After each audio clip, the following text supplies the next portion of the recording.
And puro, pinatawa ko talaga yung iba. Pero, ang sabi ko sa lahat, pinisaran ka sa konselo, nagpuro ba, nakita ng direksyon kung paano kita makatawa sa mga bansa. Ako po may experience sa kapatid. Way back in 1987, I think, bago ko sa mga kapatiba, nag-invest ako in 200 pesos. Kaya po, nag-depende doon ako in 3,000. Ano ko kaya ng kooperatiba? Pero ang kooperatiba ko, ang salon share, salon nag-depende yan, pangalay yan.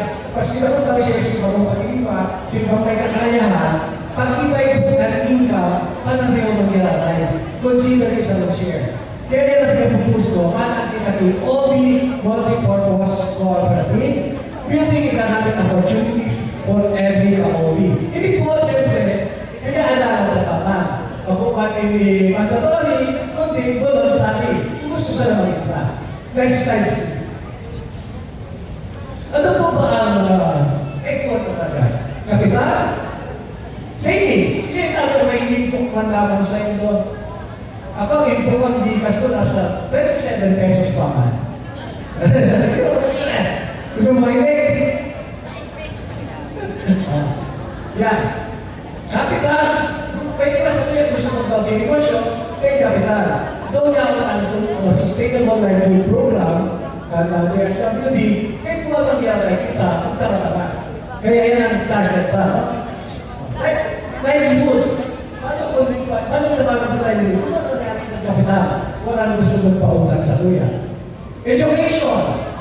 Pagkatapos ito na scholarship program na natin. Kung kita mga sponsor, pwede magkita. Kung ngayon ang kooperatiba, mag-sponsor ng mga agit ng panibigado. Siyempre, emergency assistance. May nagkailangan sa tuya, parang mo ito ka mo. Pero ano, hindi naka-text na namin sa Sir, kasi alam mo na ako. Emergency lang, dahil lang kayo mamahal yung bagas. Naku, kaya nakaubigitan. Kasi niya, gusto ko baging normal yan sa tuya, try ko itang pondo for emergency assistance. Yan na. Affordable goods. Hindi po ang pinaka-importante. Ang sa kooperatiba, pwede kita maging parang tindero, parang SM, pwede kita magtinda, yung mga tinata, ano ba gas, etc. Pero dahil biyerno ka mo, affordable. No? So yun ang target na. Kaya gusto ko na mag-cooperative na. Pero bago tayo natin yan, kung siya yung pag-simplify yung interest, siya ang ilo na maging co-operators. Kung baga, siya ang ilo na, pagkakang 500, kinagin na co-operators. Next slide, please. So kita, obvious ang yan. Yan mo nila yan.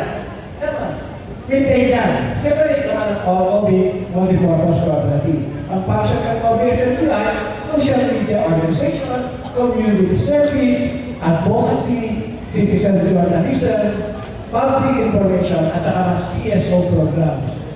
On the other hand, pag ikaw ng OB Multipurpose Cooperative, yan ay yung savings program. So gusto mag-save, pwede siya. Alam ko kahit piso-piso, kurang daw.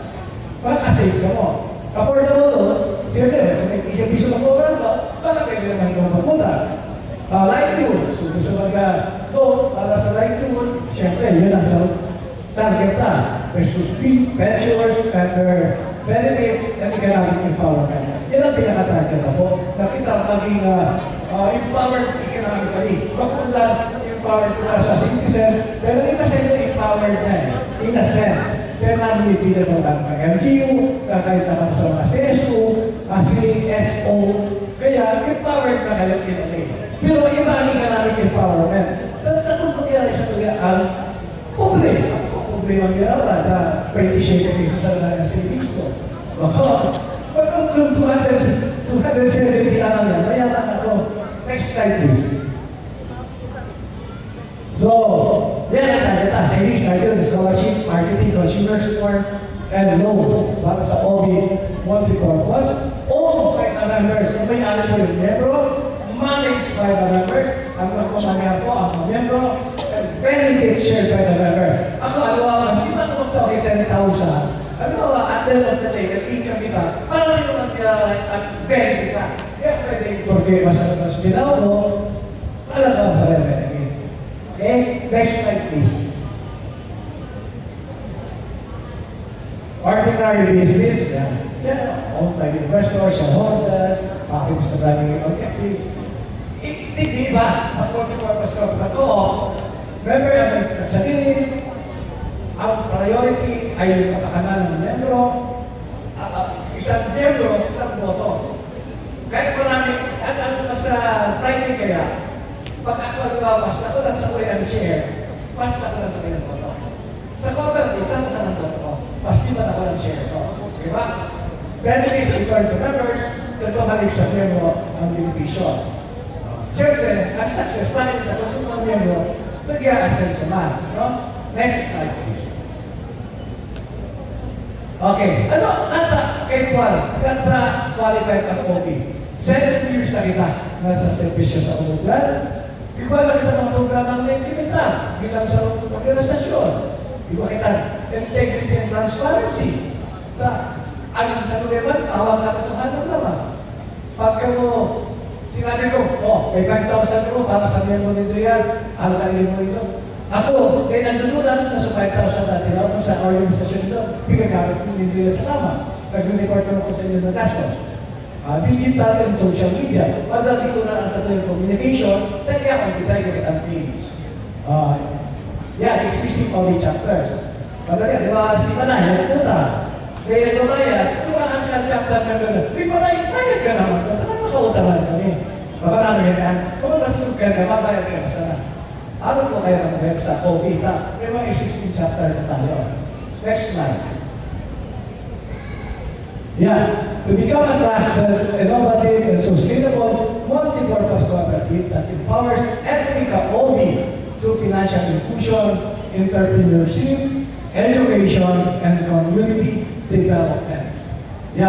Pag ikaw na yung cooperative, ang talaga, magiging pakit ito, ikaw na magaling.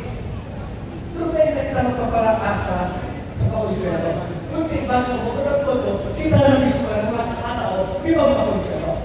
Yan po ang empowerment target isang cooperative. True trust, education, empowerment, and sustainability. Next slide. Ang sabi ka, di ba?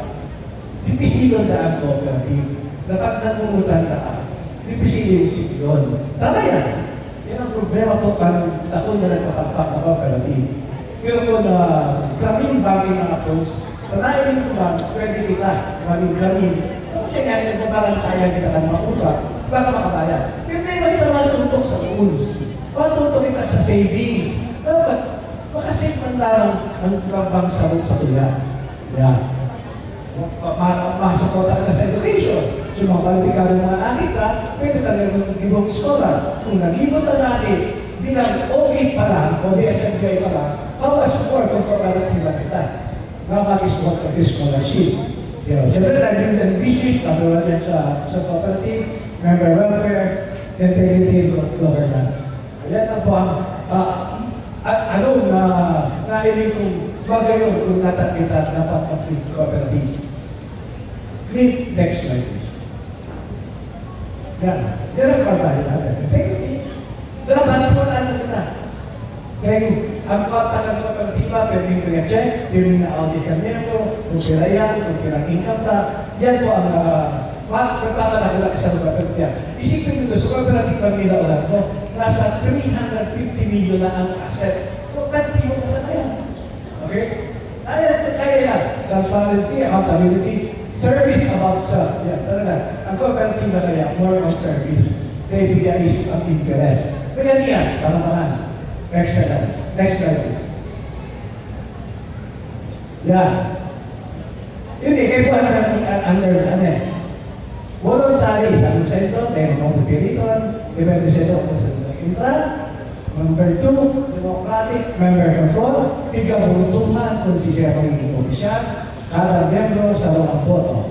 Number 3, member economic participation. Dapat ang membro ka, kaya ka sa ikabutan mga economic programs kan kooperatiba. Diba? Kung ating nakita ito, dapat ang mga membro pwedeng kalibay na. na. Patapos, may hindi na sila nila dyan. Tapos, ang pinisip na naman doon na ang cooperative. Pwede po kita maging supplier, magtinda ng mga bagas para sa mga miyembro ta. Tara, nag-iikaw ang cooperative na sa miyembro ta, nagpapakas sa tulit, barato ka. Number 4, autonomy and independence, yan ang magayon sa kooperatiba. Medyo kita yung tax ang isang kooperatiba, independent kita at saka may autonomiya kapag mapagkakaroon ng negosyo. Number 5, education and training program. Pag po kita maging kooperatiba, ma-under po kita ng education and training program sa mga first cooperators. Then number 6, cooperation of cooperatives. Magtatalaga lang, mga existing cooperatives, nagtatama po yan sa tuya. Number 7, concern for community. Yan po, in a nutshell, this is just a proposal. Kung may gusto mag-itra, pag talaga kwarado na din at may nakakulong ako na Cooperative Development Authority na handa kitang tawanan, maimbita po ako sa mga gusto na. Ang usually, ang share, depende sa ito. Gusto ko 100 namin share. Kung nakakalampain ka, baka 100 share pesos per share na kita. Diba? Pero ay dito mo, so magkita ka mo, 400 ka mo, so 100, pila na yan. 100? 40,000. May 40,000 na ilang kapital. Hindi ito sa kapital. Ilang kapital sa galing. Kahit 400,000 tulus. Kung may 400,000 tulus ka, kaya na yung panakulaon, kaya na yung panakulaon ka. Yan ang dapat kang isip mo. Ano kaya ng kooperatiba? Okay po? Sa napag-isipan nito, maraming pag-nagka, pusa ko call for members for the cooperative, cooperators, pwede ka mo mag-65. Di ba? Just walk sa Eurobus.